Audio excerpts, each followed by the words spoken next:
हूं आसिया। झारखंड में मौसम के साथ सियासी पारा भी चढ़ा हुआ है। जेएमएम के अंदर हलचल है। विधायक लोबिन हेम्ब्रम और सीता सोरेन ने सरकार के खिलाफ मोर्चा खोला है। उधर कांग्रेस के विधायकों को लेकर भी राजनीतिक गलियारे में खबरें तैयार हो रही हैं। मंत्री बन्ना गुप्ता की पूर्व मुख्यमंत्री रघुवर दास के साथ मुलाकात के भी मायने निकाले जा रहे हैं।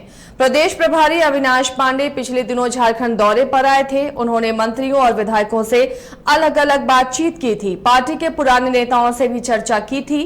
प्रदेश कांग्रेस के अब 25 नेताओं को दिल्ली तलब किया गया है। बैठक में सरकार में शामिल कांग्रेस के मंत्री, वरिष्ठ विधायक, प्रदेश अध्यक्ष, पूर्व प्रदेश अध्यक्ष और सहयोगी संगठन के पूर्व अध्यक्ष शामिल होंगे। इसमें वर्तमान राजनीतिक हालात पर चर्चा होगी। मंत्रियों के कामकाज को लेकर भी चर्चा की जाएगी। मंत्रियों को संगठन के साथ समन्वय बनाकर चलने का टास्क दिया जाएगा। इसके साथ ही पार्टी अपने विधायकों और प्रदेश के नेताओं की नाराजगी भी दूर करने की कोशिश करेगी। जानकारी के मुताबिक संगठन और सरकार को लेकर पार्टी नेताओं की बयानबाजी पर भी चर्चा होगी। राज्य में चल रहे 1932 खतियान के आंदोलन को लेकर भी इस बैठक में विचार विमर्श किया जाएगा। कॉमन मिनिमम प्रोग्राम जो इस सरकार का एजेंडा था उसे कैसे लागू कराया जाए, इस पर चर्चा होगी। दिल्ली में होने वाली बैठक में सुबोध कांत सहाय, प्रदीप बलमुचु, सुखदेव भगत, केएन त्रिपाठी सहित कई नेता शामिल होंगे।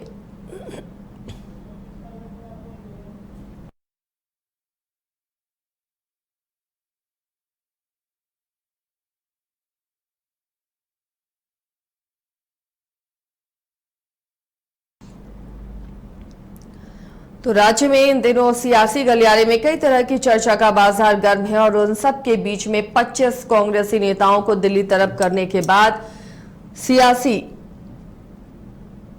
हलचल एक बार फिर राज्य में बढ़ती हुई नजर आ रही है। आपको बता दें, पिछले दिनों ही रघुवर दास और बन्ना गुप्ता की तस्वीर जारी हुई थी। तस्वीर खूब वायरल हुई थी। कई तरह के कयास भी लगाए जा रहे थे। इन सबके बीच में राज्य में जो 1932 को लेकर आंदोलन चल रहा है, उस आंदोलन के बारे में भी चर्चा होगी।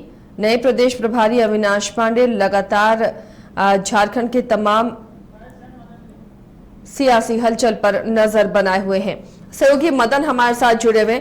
मदन, जिस तरह से इन दिनों राजनीतिक हालात नजर आ रहे हैं, चाहे जेएमएम के अंदर बगावत की बात सामने आ रही हुई या फिर कांग्रेस में जो हलचल नजर आ रही है, अंदर खाने से कई तरह की बातें आ रही है, उन सबके बीच में दिल्ली तलब किए गए हैं 25 कांग्रेसी नेता। क्या कुछ हो सकता है? क्या टास्क वहां से मिलेगा? देखिए, कांग्रेस में भी सब कुछ ठीक ठाक नहीं चल रहा है। लंबे समय से अगर हम देखें तो कांग्रेस के नेताओं की नाराजगी को दूर करने की कोशिश की जा रही है। खास करके जो अविनाश पांडे जब से बने हैं प्रदेश प्रभारी, उसके बाद देखिए 2 दिन पहले उनका दौरा होता है झारखंड, लेकिन उससे पहले कांग्रेस के जो एक गुट नाराज चल रहे थे उनको बुलाया जाता है, कुछ मंत्रियों को बुलाया जाता है और फिर वो यहाँ आते हैं। फिर कई कार्यक्रम में शामिल होते हैं, नेताओं की विधायक दल की बैठक होती है। फिर उसके बावजूद भी मामला नहीं सुलझता है, फिर तब सभी नेताओं को दिल्ली बुलाया जाता है। और खास करके अविनाश पांडे ने कल एक ये मांग भी की है कि जो ये हलचल चलती है बीच बीच में सरकार अस्थिर करने की, ऐसे में सरकार को एक कॉमन मिनिमम प्रोग्राम बना करके काम करना चाहिए, ताकि लोगों में एक मैसेज जाए कि सरकार में सब कुछ ठीक चल रहा है। तो अब एक तरफ जेएमएम की गुटबाजी, जेएमएम में विरोध, दूसरी तरफ कांग्रेस में गुटबाजी, कांग्रेस का विरोध, ये तमाम जो परिस्थितियां हैं वो विपरीत दिशा में जाती है। अब देखना होगा कि इसका मुखिया कौन बनता है, इसको कौन ठीक कर पाता है। कांग्रेस के आलाकमान तक ये बातें पहुंची है, इसीलिए सारे लोगों को दिल्ली तलब किया गया है। तो अब सरकार के स्तर पर जो जेएमएम में चल रहा है उसको कौन ठीक कर पाता है। मुख्यमंत्री भी अब लौट आए हैं बाहर से, वो अपने परिवार के साथ छुट्टी में गए थे, लेकिन अब वो भी वापस लौट चुके हैं। कल त्योहार था सरहुल।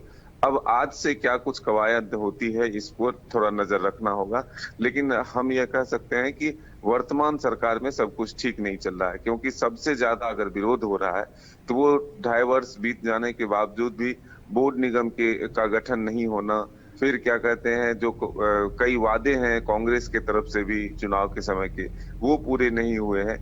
तो ये इन तमाम चीजों को लेकर के सरकार में खींचातानी की स्थिति बनी रहती है। कई बार विधायक जो है वो अफसरों पर आरोप लगाते हैं कि वो सही से व्यवहार नहीं करते हैं। इस बार के बजट सत्र में अगर देखें तो कांग्रेस के कई विधायकों ने गंभीर आरोप लगाए थे कि सरकार के जो पदाधिकारी हैं वो विधायकों का सम्मान नहीं करते हैं।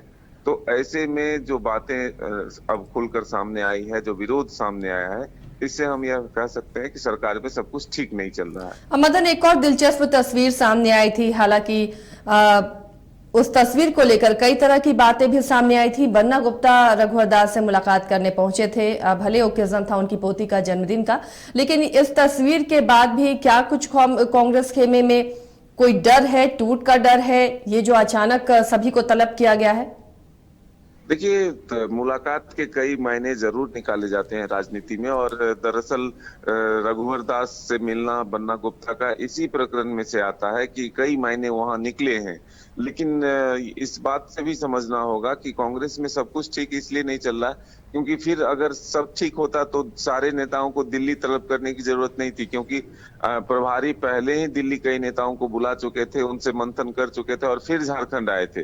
फिर यहाँ पर विधायक दल की बैठक होती है तो फिर दिल्ली बुलाने की क्या नौबत है? यानी भागदौड़ की स्थिति जो बनी हुई है, इससे स्पष्ट मैसेज मिल रहा है कि कांग्रेस के अंदर सब कुछ ठीक नहीं है। और जिस तरह से मुख्यमंत्री से अपील किया है अविनाश पांडे ने कि जल्द से जल्द एक कॉमन मिनिमम प्रोग्राम बनाया जाए और एक ठोस मैसेज दिया जाए, ताकि ये जो भागदौड़ की स्थिति है, सरकार की अस्थिर करने की जो बात बीच बीच में आती रहती है, उस पर विराम लग सके। तो आप मान सकते हैं कि एक तरफ कांग्रेस का विरोध, दूसरी तरफ जेएमएम की गुटबाजी, जेएमएम का विरोध, तो ये तमाम स्थितियां जो है वो सरकार के अनुकूल नहीं है। फिलहाल बहुत कुछ नहीं कहा जा सकता, लेकिन आने वाले वक्त में धीरे धीरे सब कुछ स्पष्ट हो जाएगा। शुक्रिया मदन इस तमाम जानकारी के लिए। तो फिलहाल अब दिल्ली जाने के बाद क्या बातें होती हैं, किस तरह कॉमन मिनिमम प्रोग्राम लागू करवाया जाएगा, या फिर बोर्ड निगम के बंटवारे को लेकर या बोर्ड निगम का गठन नहीं होने को लेकर भी बातें होंगी, ये जब दिल्ली से वापस लौटेंगे नेता, उसके बाद राज्य में क्या हालात होते हैं तब तस्वीर साफ हो पाएगी।